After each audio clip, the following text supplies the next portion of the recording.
आज हम सबसे पहले आपको भारत और पाकिस्तान की दो छात्राओं से मिलवाएंगे। ये दोनों ही छात्राएं यूक्रेन में पढ़ती हैं और इन दोनों को ही भारत सरकार ने यूक्रेन में चल रहे युद्ध के बीच रेस्क्यू किया है। लेकिन जब आप इनकी जुबान सुनेंगे तो आपको ऐसा लगेगा कि भारत की छात्रा शायद पाकिस्तान की है और पाकिस्तान की छात्रा शायद भारत की है। हम सब कम से कम 1000 I'm really thankful to the embassy of Indian Embassy of Kyiv for supporting us all the way here, as we were stuck in very difficult situations, and also thanking the Prime Minister of India, and thank you so much for supporting us, and hope we get home safely because of the Indian Embassy. वो खुद announce कर रहे हैं कि हमारी और offer दिया गया है। हम सब कम से कम 1000 बच्चे एक शेल्टर में ऑफर दिया गया है, जो बाथरूम साफ करेगा उसको पहले लेके जाएंगे। सीरियसली हम इतना स्ट्रगल करके और बाथरूम साफ करेंगे पहले जाएंगे। ये किसने कहा था आपसे? एम्बेसी, इंडियन एम्बेसी ने। इंडियन एम्बेसी ने तो खैर बहुत गलत किया। अच्छा, ये कहा कि टॉयलेट साफ करिए फिर जाएंगे। जो पहले उन्होंने बोला उनको प्रायोरिटाइज करेंगे। वॉलंटियर्स टू वॉशिंग, किसी की ऐसी हालत नहीं थी, कोई नहीं उठा। जब उन्होंने बोला कि जो पहले वॉश करेगा उसको पहले लेके जाएंगे, तब सब चले गए, क्योंकि बच्चे जाना चाहते थे, वहाँ से निकलना चाहते। सो आपने वहाँ किसी अधिकारी को, मंत्री इतने सारे गए, किसी को नहीं कहा? वहाँ पे हम इसलिए नहीं बोल सकते क्योंकि हमें निकलना था, वहाँ से आया है। तो आपने देखा, एक तरफ भारत की छात्रा है, एक तरफ पाकिस्तान की छात्रा है। भारत की छात्रा कह रही है कि उन्हें कोई सुविधा नहीं मिली, उनसे अपने टॉयलेट भी साफ करने के लिए कहा गया। शायद वो इस उम्मीद में वहां पर गई थी कि शायद उनका टॉयलेट जो है वो भारत के राजदूत वहां पर साफ करें, भारत के जो डिप्लोमेट्स हैं उन्हें साफ करने चाहिए थे उनके टॉयलेट्स।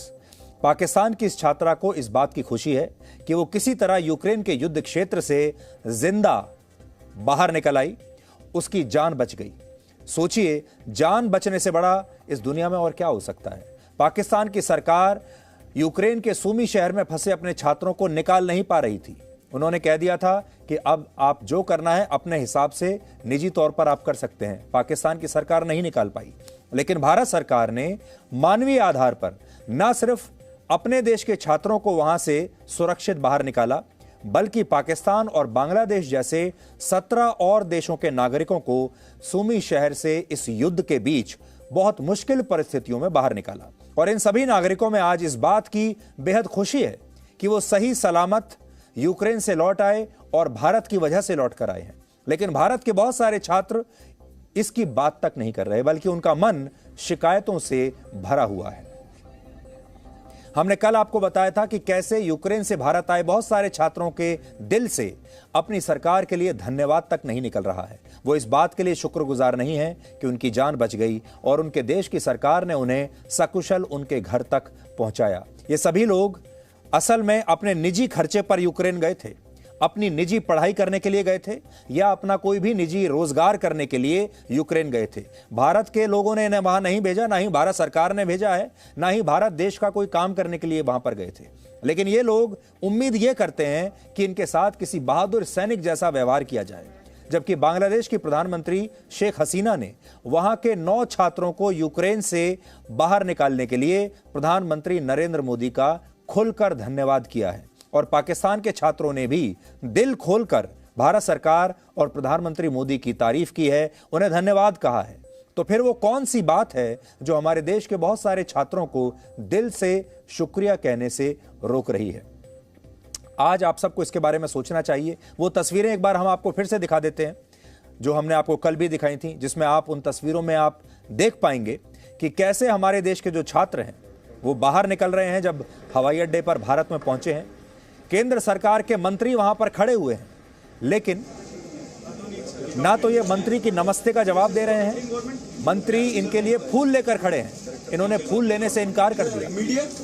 गुलाब का फूल लेकर मंत्री जी हाथ जोड़कर झुककर खड़े हुए हैं, मुस्कुराकर इनका स्वागत कर रहे हैं। और देखिए, हमारे देश के जो छात्र हैं ये उल्टा ना तो उनके नमस्कार का जवाब देते हैं, ना ही शुक्रिया कहने की इनको कोई आवश्यकता लगती है।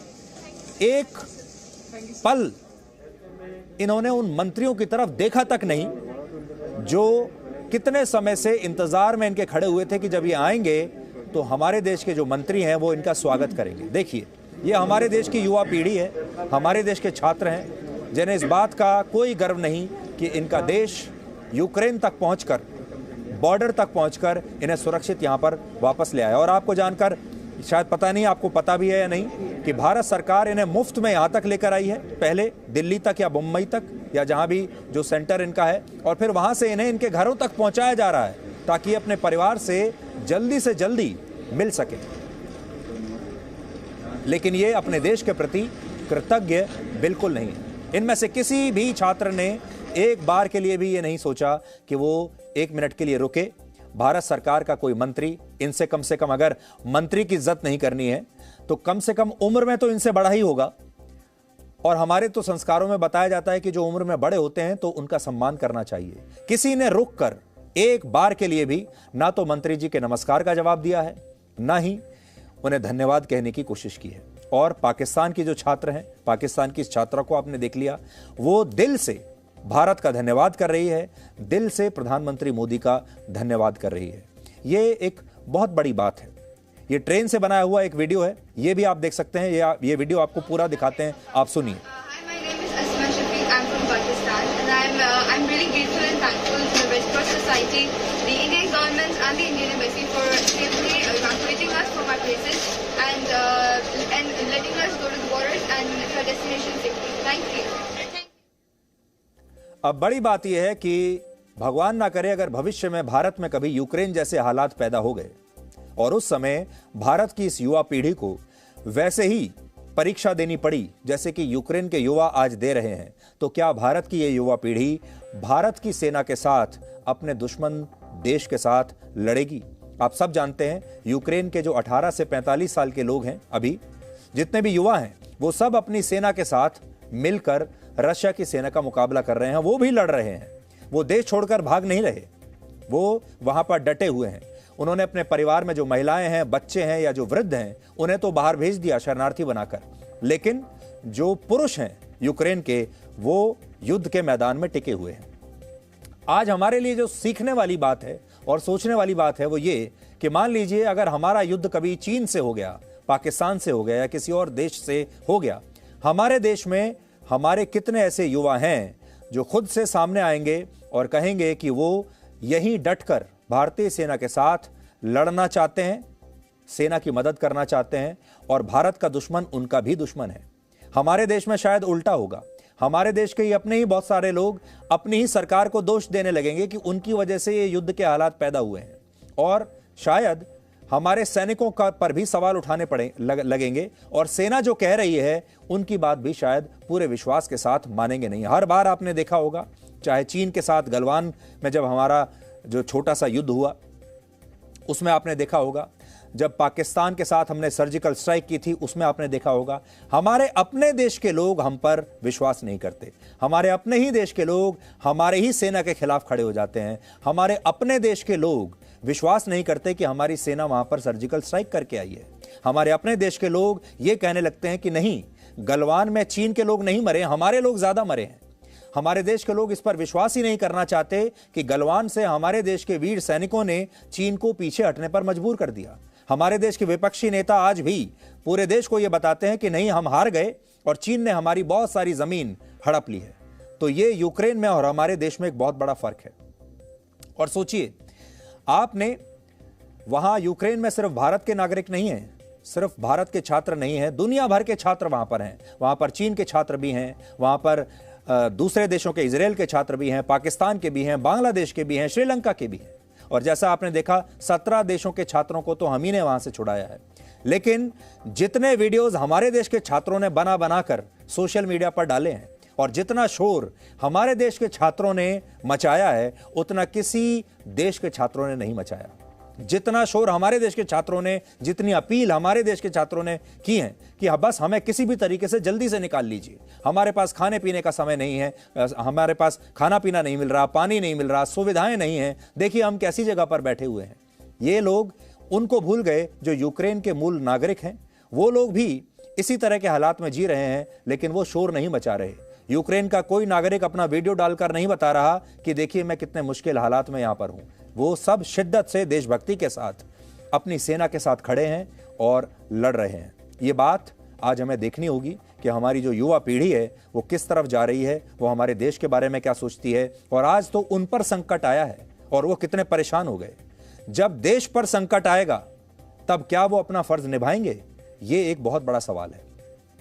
और इस समय का एक और बड़ा अपडेट ये है कि सुमी शहर से यूक्रेन में जिन 600 भारतीय छात्रों को सुरक्षित निकाला गया था वो सभी पश्चिमी यूक्रेन के लिविव शहर पहुंच गए हैं और यहां से इन छात्रों को अब पोलैंड और यूक्रेन की सीमा पर लाया जाएगा, जो लिविव से 70 किलोमीटर दूर है। इसके बाद इन छात्रों को भारत वापस लाया जाएगा और इसी के साथ भारत अपने सभी 18,000 छात्रों को यूक्रेन से निकालने वाला पूरी दुनिया का पहला देश बन जाएगा। फिर से आप सुन लीजिए, पूरे 18,000 छात्रों को वहां से निकालने वाला भारत दुनिया का पहला देश होगा जिसने अपने तमाम छात्रों को और नागरिकों को वहां से सुरक्षित निकाल लिया है। ये कितनी बड़ी बात है। यूक्रेन में दूसरे देशों के 75,000 छात्र फंसे हुए हैं। सोचिए 75,000, जिनमें से लगभग 25% छात्र अकेले भारत से थे और भारत ने तो अपनी सभी छात्रों को निकाल लिया, लेकिन बड़े बड़े देशों ने अपने बाकी छात्रों को यह कह दिया था कि वो अपना इंतजाम खुद से कर लें। इस समय जो उनके जो देश हैं वो उनके लिए कुछ खास नहीं कर पाएंगे। चीन जैसा जो देश है उसने भी बहुत समय लगाया और 5 तारीख को उसने अपना पहला इवैक्यूएशन शुरू किया, जबकि हमने इसे कम से कम चीन से 1 हफ्ता पहले शुरू कर दिया था। और हमने 22 फरवरी को इवैक्यूएशन शुरू कर दिया था। सोचिए, हमने 22 फरवरी को अपना इवैक्यूएशन शुरू किया है और चीन जैसे बड़े देश ने 5 मार्च से अपना इवैक्यूएशन शुरू किया है। इससे आप अंदाजा लगा सकते हैं। लेकिन चीन के छात्र ना तो रोए, ना घबराए और ना डरे, और ना ही उनमें से किसी ने वीडियो बना बनाकर सोशल मीडिया पर पोस्ट किया और बताया कि देखिए हमारी कितनी बुरी हालत है। यह फर्क है। और आज अपनी इस युवा पीढ़ी को देखकर बड़ी निराशा होती है। और इस युवा पीढ़ी को वहां से निकालने में इस देश ने हजारों नहीं तो सैकड़ों करोड़ रुपए तो खर्च कर दिए होंगे। ये लोग कहते हैं कि ये इनका हक है, इनका अधिकार है। सरकार ने कौन सा एहसान किया है, ये तो सरकार की ड्यूटी थी। लेकिन इन्हें यह भी देखना होगा कि इन्हें लाने का जो सैकड़ों या हजारों करोड़ रुपए खर्च हो रहा है वो आपके और हमारे जैसे टैक्स पेयर की जेब से जा रहा है। इसमें हमारा भी पैसा है और हमारा टैक्स है जिसकी वजह से ये यहां वापस आ रहे हैं। इसलिए इन्हें कम से कम देश के लोगों का और देश का धन्यवाद तो करना ही चाहिए।